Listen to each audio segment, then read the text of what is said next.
আগরতলায় বাংলাদেশের উপ হাই কমিশনে হামলা, দেশটির গণমাধ্যমে বাংলাদেশ নিয়ে সংখ্যালঘু নির্যাতনের মিথ্যা অপপ্রচার ও ভারতীয় আগ্রাসনের প্রতিবাদে লং মার্চের ঘোষণা দিয়েছেন জাতীয়তাবাদী যুব, স্বেচ্ছাসেবক ও ছাত্রদলের নেতারা। আগামী 11 ডিসেম্বর ঢাকা থেকে আগরতলা অভিমুখে আখাউড়া সীমান্ত পর্যন্ত এই লং মার্চ অনুষ্ঠিত হবে। সোমবার সকালে নয়াপল্টনের সংবাদ সম্মেলনে এই কর্মসূচির ঘোষণা দেন বিএনপির এই সহযোগী 3 সংগঠনের নেতারা।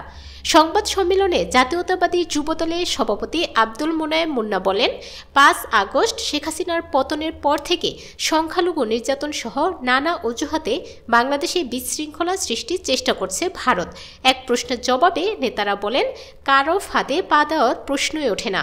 বাংলাদেশের স্বাধীনতা, সার্বভৌমত্বের প্রশ্নে জাতীয়তাবাদী দল আপোষ করে না।